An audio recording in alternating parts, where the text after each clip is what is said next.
Alô, galerinha do canal Bionline, tudo bem? Eu sou o professor Marcos André e na aula de hoje nós vamos falar sobre as bases da genética clássica. Segura na aula de hoje que nós vamos trabalhar o assunto Primeira Lei de Mendel.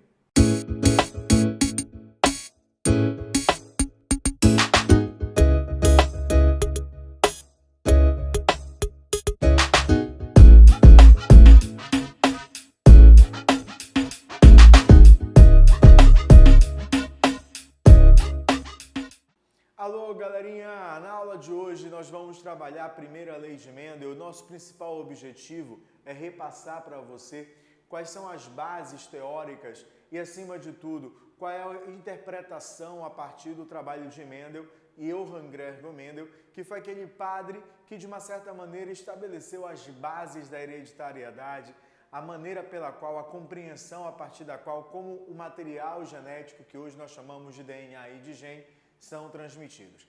A primeira lei de Mendel, pessoal, tem uma particularidade, porque ela é também chamada de monohibridismo. E por que ela recebe esse nome? Mono quer dizer quantos, pessoal? Perfeito. Ou seja, o monohibridismo é um tipo de análise a partir da qual nós vamos analisar a transmissão de uma característica de cada vez, de apenas uma característica de cada vez. Então, na sua primeira lei de Mendel, há essa particularidade. Mendel analisou a transmissão de um caráter apenas de cada vez, daí o nome monohibridismo. Essa lei é também chamada de lei da segregação dos fatores e lei da pureza dos gametas. E daqui a pouco a gente vai comentar o porquê desses dois nomes. Então, a primeira ideia, neste exato momento, é compreender que na primeira lei nós vamos analisar a transmissão de um caráter. Por isso que uma análise mais contemporânea dessa primeira lei faz com que a gente venha trabalhar com características monogênicas, ou seja, características monogênicas são aquelas determinadas por um par de genes, mas isso também a gente vai comentar em um outro momento. Neste exato momento, eu quero que você compreenda que a primeira lei trabalha a transmissão de uma só característica. O Mendel era um padrezinho, pessoal, que vivia num mosteiro, e nesse mosteiro ele literalmente fez como seu ambiente laboratorial. Ele era um historiador natural. O historiador natural naquela época, lá em meados do século XIX, hoje corresponde basicamente a um biólogo. Então, além de ser padre, de ter toda essa formação religiosa, ele também gostava de cultivar plantas, de cuidar de animais, entendia os mecanismos reprodutivos de várias espécies que ele inclusive cuidava no seu mosteiro. Só que ele tinha lá, pessoal, uma plantação de uma plantinha, desculpa a redundância, que foi fundamental para a genética. E essa plantinha é nada mais nada menos do que a ervilha. A ervilha que o Mendel utilizou tem como espécie, faz parte da espécie Pisum sativum. Lembra de um detalhezinho importante? Isso é importante para vocês como prova de uma forma geral, né? Todo nome de uma espécie apresenta dois termos, daí o nome Pisum sativum, sendo que o primeiro é o indicativo do gênero, e o segundo qualifica o gênero para determinar a espécie. Não existe uma espécie sativum, existe uma espécie Pisum sativum. O primeiro termo que indica o gênero com inicial maiúscula, o segundo termo que qualifica o gênero para determinar a espécie com inicial minúscula em 99% dos casos, porque há uma excepcionalidade quando se trata de uma homenagem. Então, a espécie de ervilha que o Mendel utilizou para o seu modelo experimental, durante seus experimentos para elaborar as bases da genética tradicional, é a Pisum sativum. Agora, turma, por que o Mendel utilizou a ervilha? Qual foi a justificativa que fez o Mendel utilizar esse vegetal? O Mendel utilizou a ervilha baseado basicamente em três aspectos. O primeiro aspecto, pessoal, é o fato de ser de rápida reprodução. Então a ervilha se reproduz muito rápido, que para a genética é interessantíssimo. Por que é interessantíssimo? Porque assim você é capaz de analisar o maior número de gerações e o maior número de indivíduos possível. O fácil manuseio, a fácil manipulação e a rápida reprodução foram características que a ervilha apresentava e que satisfizeram Mendel ao longo do seu experimento. Uma outra característica muito importante, as flores são hermafroditas, ou seja, elas apresentavam na mesma estrutura o androceu e o gineceu. E essas flores são chamadas de cleistogâmicas porque suas pétalas são fechadas. E isso permitia com que essa plantinha viesse a fazer um processo chamado de autopolinização. Acompanhe meu raciocínio. Se o Mendel tinha um grupo de plantinhas que tinham a cor amarela e se autopolinizavam, elas geravam plantinhas com sementes amarelas, que se autopolinizavam amarelas, que se autopolinizavam amarelas, que se autopolinizavam amarelas e assim por diante. Se era uma plantinha com semente verde, fazia autopolinização, originava verde, que se autopolinizava verde, que se autopolinizava verde.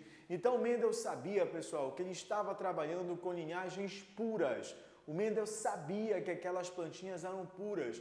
A grande questão era, o ponto de interrogação para o Mendel era, e se eu pegar o grão de pólen da planta amarela e polinizar a planta verde, o que vai originar? Né? Opa, olha só, puro, puro, se eu misturo, forma um híbrido. Veja que o nome da primeira lei é monohibridismo. Então, esse hibridismo vem justamente da palavra hibridar, misturar, que era justamente o que o Mendel fazia durante as suas condições experimentais. Então, a flor hermafrodita foi um ponto fundamental na elaboração dos trabalhos de Mendel. E uma outra característica importantíssima da ervilha são os seus caracteres contrastantes. Mendel analisou 7 características e elas sempre apresentavam 2 variáveis opostas. Por exemplo, cor da semente, ou amarela ou verde. Aspecto da semente, ou lisa ou rugosa. Altura do pé da ervilha, alta, baixa. Cor da flor da ervilha, vermelha, branca. Dessa maneira, como as características são bem contrastantes, era muito fácil Mendel diferenciar aquilo que ele denominava dominante daquilo que ele chamava de recessivo. Dessa forma, as características contrastantes também foram fundamentais para que o Mendel pudesse elaborar o seu trabalho durante o século XIX. Então, galerinha, essas 3 características foram fundamentais para o Mendel ter utilizado a ervilha como seu modelo experimental. No entanto, também é importante para você entender como o Mendel procedeu nos seus experimentos para que a gente possa chegar nas tão famosas proporções mendelianas. Então me acompanha aqui, turma. O experimento de Mendel a gente vai analisar como característica, exemplo, o que nós chamamos de cor da semente. Existindo 2 possibilidades para esse caráter. Ou a semente ela é amarela ou a semente ela é verde. E eu vou representar a amarela com o círculo sem preenchimento e a verde com o círculo preenchido. Na sua GP é a geração parental. Qual é a característica da geração parental? Todas as plantinhas são puras. Lembra que eu disse que a planta, por ter uma flor hermafrodita, fazia o processo de autopolinização. Então Mendel, ciente disso, sabia que as plantas que ele estava trabalhando eram todas puras. Então ele pegava o grão de pólen de uma planta amarela pura e polinizava o elemento feminino da planta verde pura e observava o resultado. Então a geração parental é constituída por indivíduos puros. Me acompanha? Então a geração parental, amarela pura com verde pura, o Mendel fazia esse processo de polinização cruzada e obtinha a geração filial 1. Nesse caso, 100% da sua descendência são plantas híbridas. E o que ele observava? Que elas eram amarelas.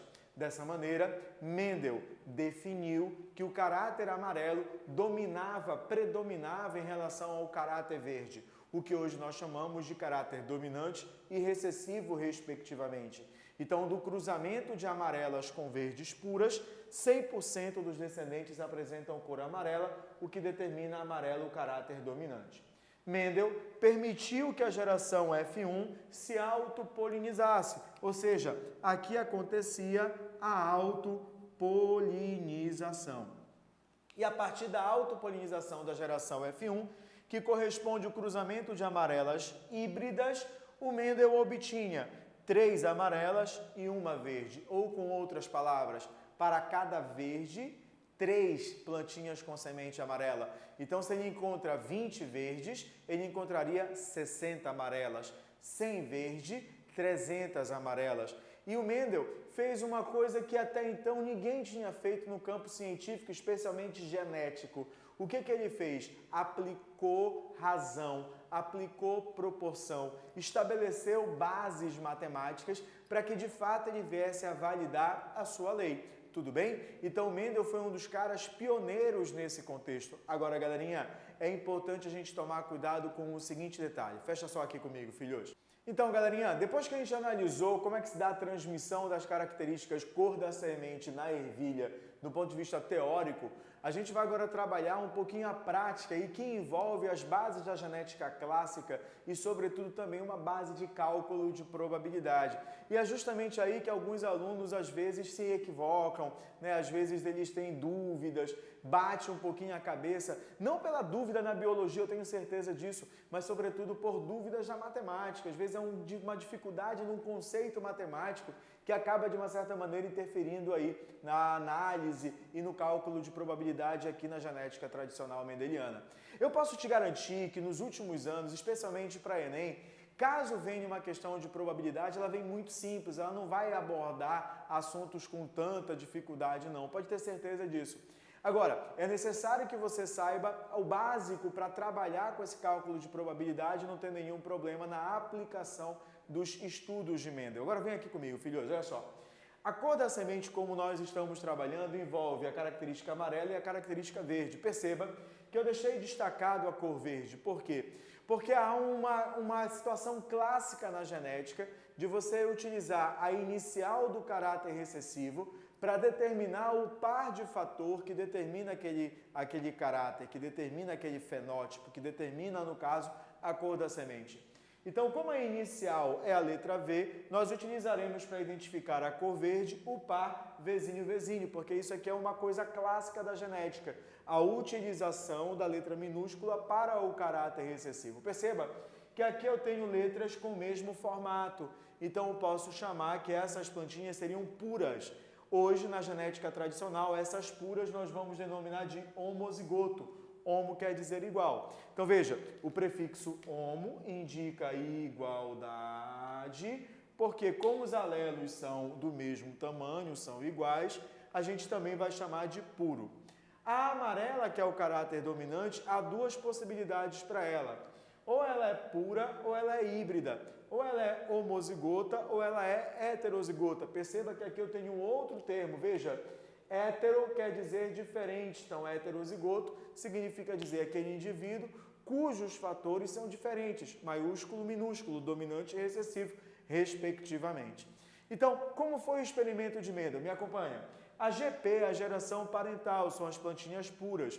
Então ele cruzou a amarela pura com a verde pura, correto? E desse cruzamento ele obteve a geração filial 1, onde 100% delas são híbridas, e neste caso seriam heterozigotas. Lembra que quando Mendel cruzou a amarela com a verde pura, nasceu 100% de plantas amarelas. E eu estou te mostrando isso. Mas como é que eu posso chegar a esse valor? Se eu cruzo Vzão, Vzão com Vzinho, Vzinho, eu vou obter Vzão, Vzinho, Vzão, Vzinho, Vzão, Vzinho, Vzão, Vzinho. Vejam que 100% são híbridos, 100% são heterozigotos e determinará o caráter amarelo, ratificando a ideia que amarelo é dominante e verde é recessiva. Num conceito bem clássico do que seria dominante e recessivo, alguns autores dizem que dominante é aquele caráter presente no híbrido. Como o caráter presente no híbrido é a cor amarela, a amarela é dominante e a verde é recessiva. Mendel permitiu a autopolinização da geração F1. Então, o cruzamento será entre amarelas heterozigotas. E desse cruzamento ele obteve a geração F2. Veja, do cruzamento entre F1 nós obtemos Vzão, Vzão, Vzão, Vzinho, Vzinho, Vzão, colocando a letra maiúscula na frente, Vzinho, Vzinho. E mais ainda, de 4 sementes no total, de 4 plantinhas no total, 3 determinarão a cor amarela e uma determinará a cor verde. Não esqueçam que 3/4 determinará 75% e que 1/4 determinará 25%. Com outras palavras, do cruzamento de várias ervilhas amarelas híbridas, o Mendel obtinha aproximadamente 75% e 25% de amarelas e verdes, respectivamente. Então, galerinha, a partir do momento que a gente já define, já entende como foi que Mendel procedeu no seu cruzamento, inclusive chegando nesses valores, é possível agora a gente trabalhar com as famosas proporções de Mendel. Então, me acompanha. Existem duas proporções, a fenotípica e a genotípica. A proporção fenotípica indica a proporção das características, ou seja, como a cor amarela e verde foram sendo transmitidas com o passar do tempo. As genotípicas são os pares de fatores. Percebam que essa amarela aqui é pura, esta outra é híbrida e esta aqui verde também é pura.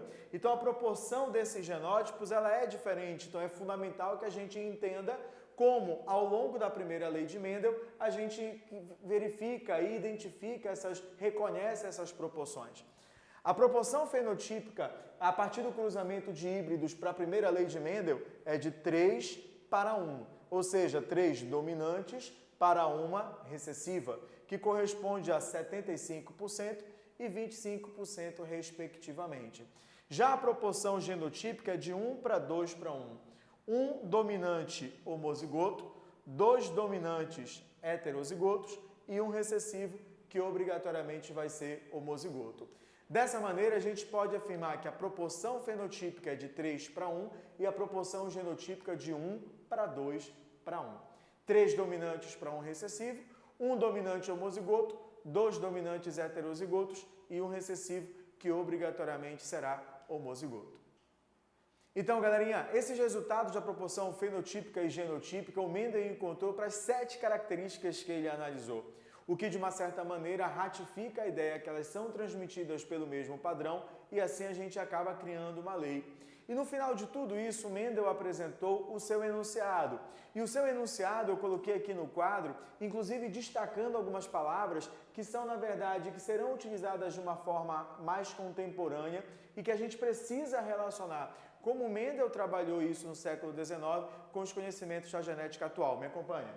Cada caráter, ou seja, cada fenótipo, é determinado por um par de fatores, ou com outras palavras, por um par de alelos. Lembra que alelos são genes localizados na mesma posição em cromossomos homólogos. Então a gente pode falar, cada fenótipo é determinado por um par de alelos localizados em cromossomos homólogos que se separam na formação dos gametas. A formação de gametas nada mais é do que um processo chamado de meiose.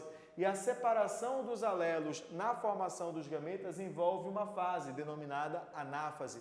De uma certa maneira, aqui eu estou colocando conceitos da biologia contemporânea com aqueles que Mendel havia postulado lá em meados do século XIX. Eu estou fazendo essa relação entre o genética tradicional e uma biologia mais contemporânea. Então, Mendel fazia referência a uma divisão que sequer tinha sido identificada, que é a meiose, a uma fase fundamental dessa divisão, que seria a anáfase, que é a separação dos cromossomos para polos opostos. Nesse caso, mais precisamente a anáfase 1, que é a separação de cromossomos homólogos para polos opostos. A presença de alelos relacionado, obviamente, aos fatores mendelianos. Então, o que é o fator hoje? O que era o fator de Mendel em meados do século XIX? São alelos, são genes hoje em dia. E o caráter, que corresponde ao fenótipo. Tudo bem, pessoal? Essa foi a nossa aula de primeira lei de Mendel. Espero que você tenha gostado. Ative o sininho e seja notificado das videoaulas do canal BioOnline.